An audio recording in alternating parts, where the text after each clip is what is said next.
So how did you develop that mindset?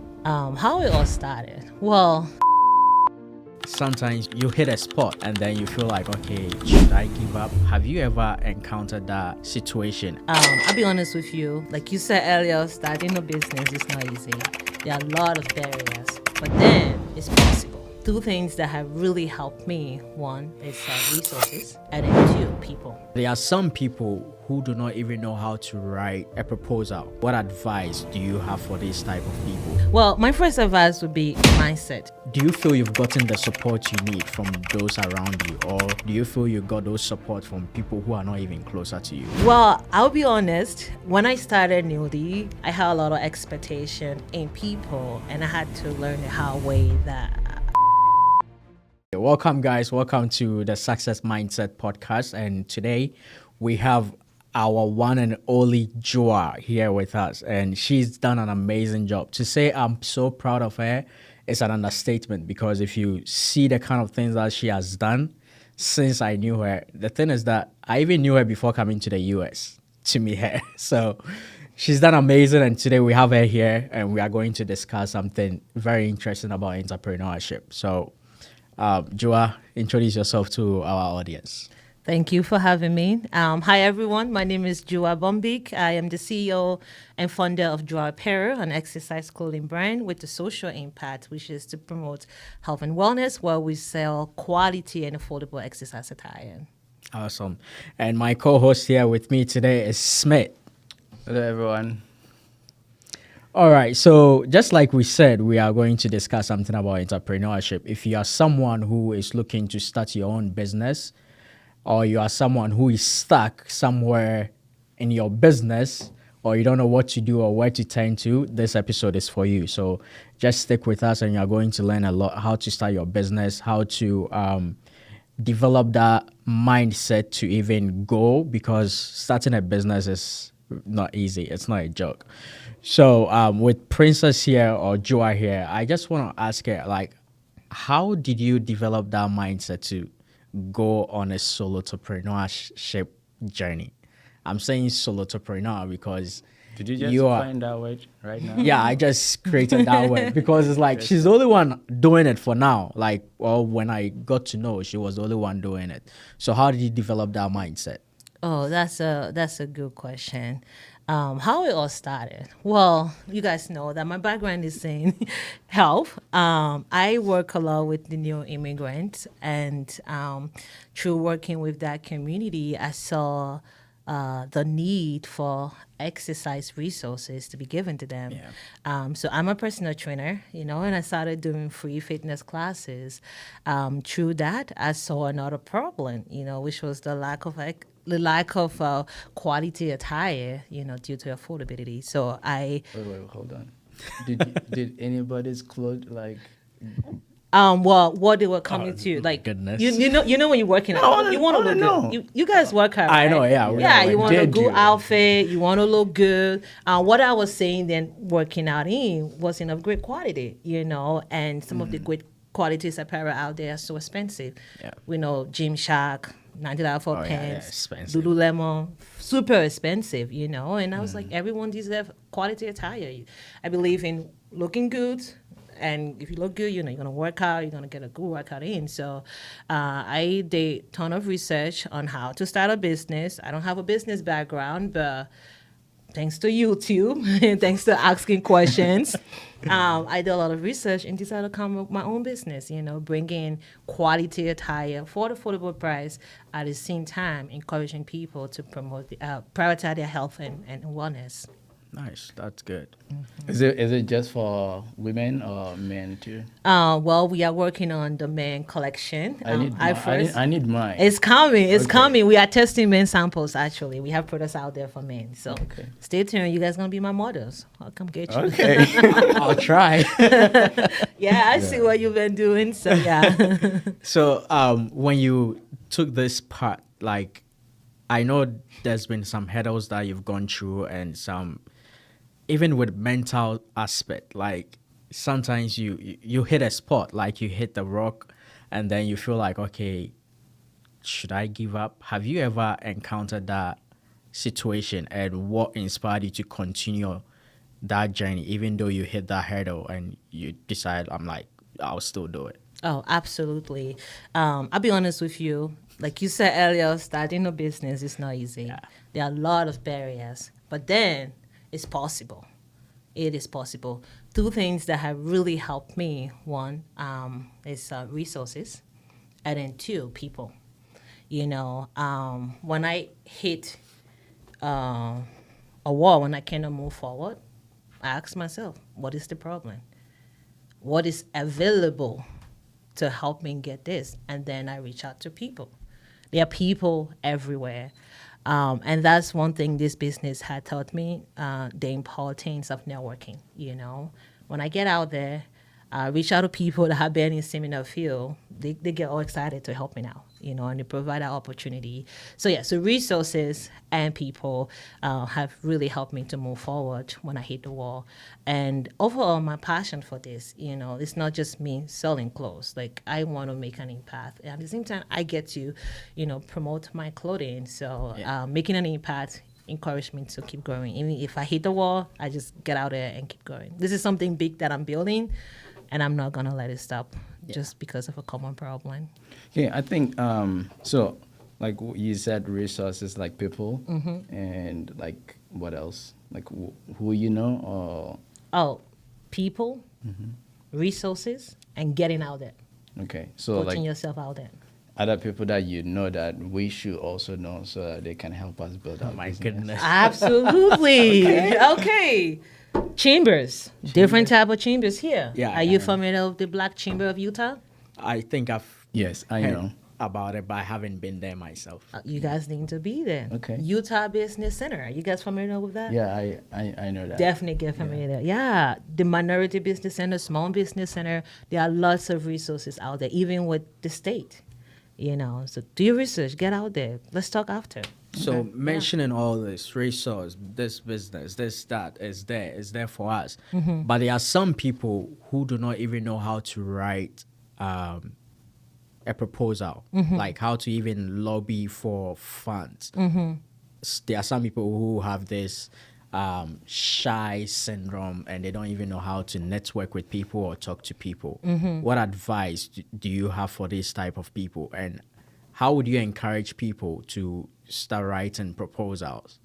Because for me, I don't care. No matter the job that you want to do, if you have the idea, even if you don't know how to write a proposal, I'll write it for you. All I need is just an idea, the people you want to sell it to, and then I'll write it for you, and that's it.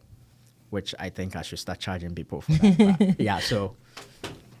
Well, my first advice would be mindset. Like, the mind is really powerful. I will advise them to stop thinking that they're shy. Like, get rid of that idea that, oh, I don't know this. Because you know it. Yeah. We all have some gift somewhere deep inside us. And you mentioned having an idea.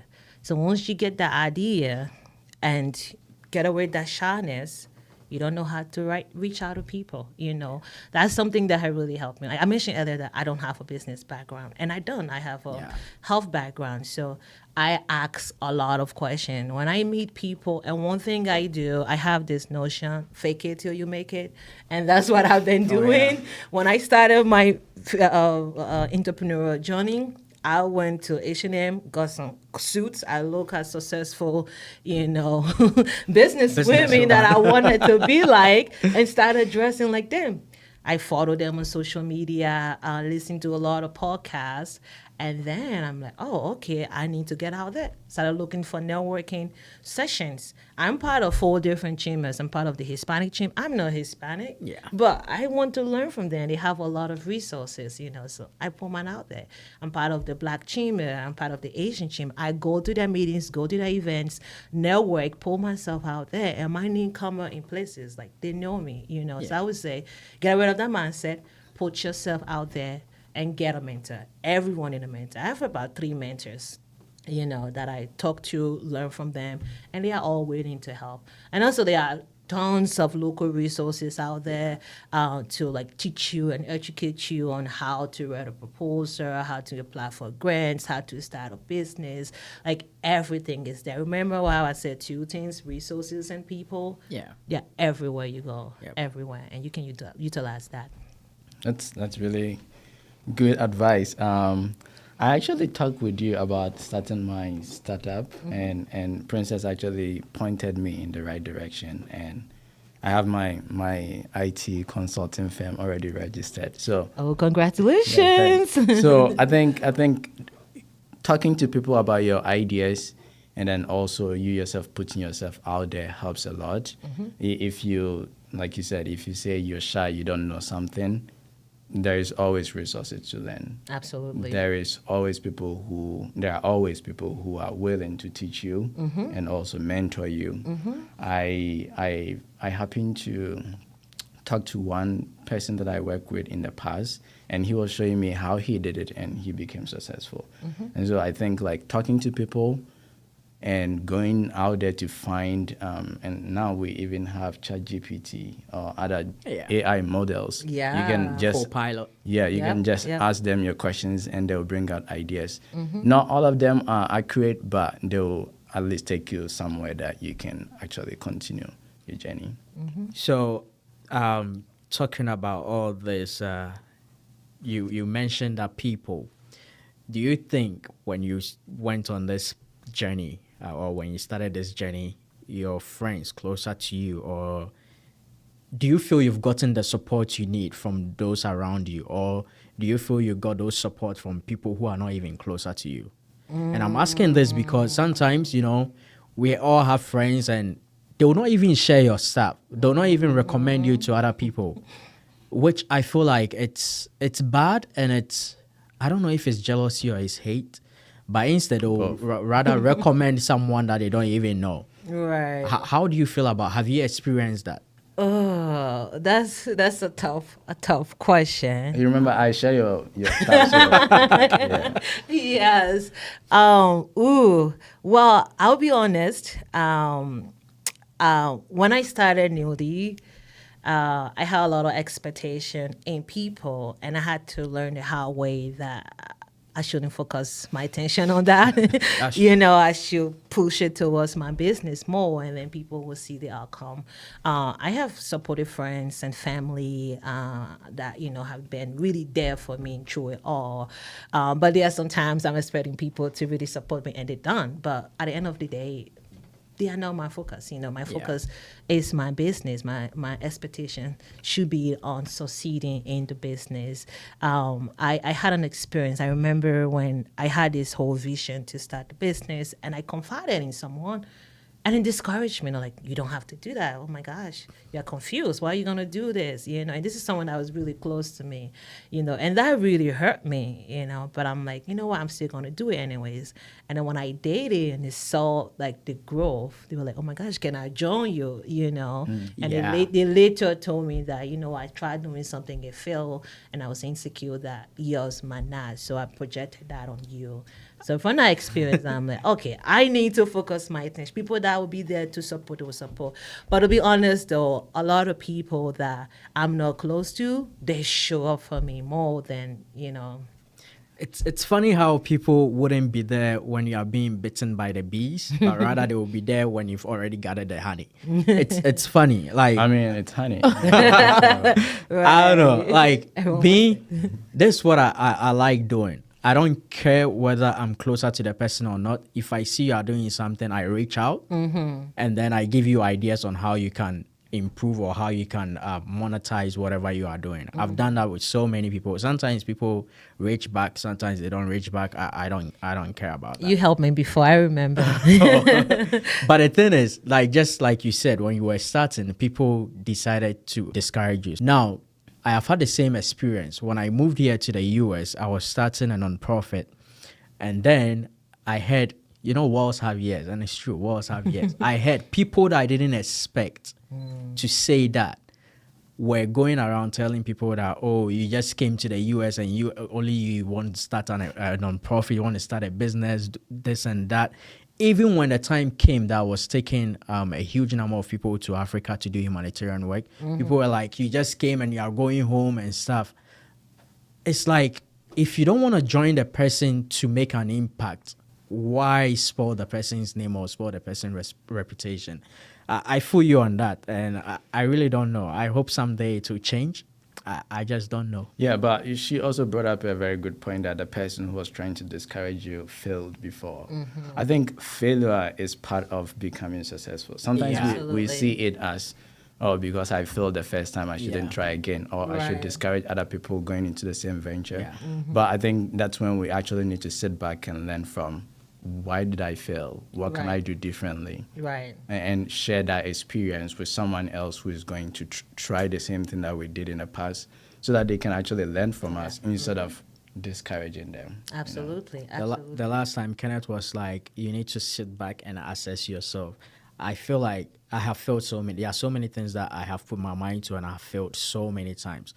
Like the nonprofit, when I started, I failed so many times because I didn't know who to talk to, who to reach out to. And just like she mentioned, mentors, like they are there. I have so many people in my life that they give me advice and I listen to them. Some of them, I'm sure you might even know them. But yeah, so if that happens, I feel like people don't have the courage to get back up. Absolutely. Absolutely. We fear failure. Yeah. And forgetting that failure is a good thing, to be honest. That's yeah. something I had to learn the hard way. Last year, we participated in a lot of pitch competitions. And I remember my first pitch competition, I messed up on it, you know. But I was so confident I was going to make it to like the top 3. But unfortunately, I came 10th, and I was so down about that. But my mentor was like, what did you do differently than the other people? What did your competitors do? And my mentor was like, reach out to the judges, ask them about what they think about you, you know. So when I reached out to the judges, they're like, you actually did great, but this is what you need to improve on. This is what you need to improve on, you know. So I took those feedback that they gave me, bet on my pitch deck, and I applied for another pitch competition. And we came second place. I was like, oh my gosh, I want to be first place. But then again, I applied the same method, another pitch competition, and I came first place. So after like those experiences, I'm like, so failure is not a bad thing, Yeah. you know, because when you sit, like you said, Kenneth said, take a step back, examine the process. What did I do wrong? You know, what was the mistake? How can I better myself and improve? Yeah. So yeah, failure is not a bad thing. Now when I feel, I'm like, oh, I'll do better next time, you Yeah, I know? know. Like, it's one of those things, but man, there's a lot that needs to be said about this, but just like you said, failure is not a bad thing. Even writing internship and asking for the judges for their feedback, writing applications and applying for jobs and stuff. Most of the time when I get interview, the most important question that I ask them is not about the money. It's about where did I go wrong. Like I ask them, they give me a feedback, and then I repolish my interview skills, and that's it. I'm really happy that you, joined this podcast, and we've learned a lot from you, and I believe our audience has also learned a lot from you. I hope they wouldn't develop that imposter syndrome and that failure, fear of failure and stuff. And I hope they know that when you fail, that's the time for you to get back up, and you get back up hard. Absolutely. And it's been an amazing episode, and we hope to catch you in the next one. Thank you. Thank you.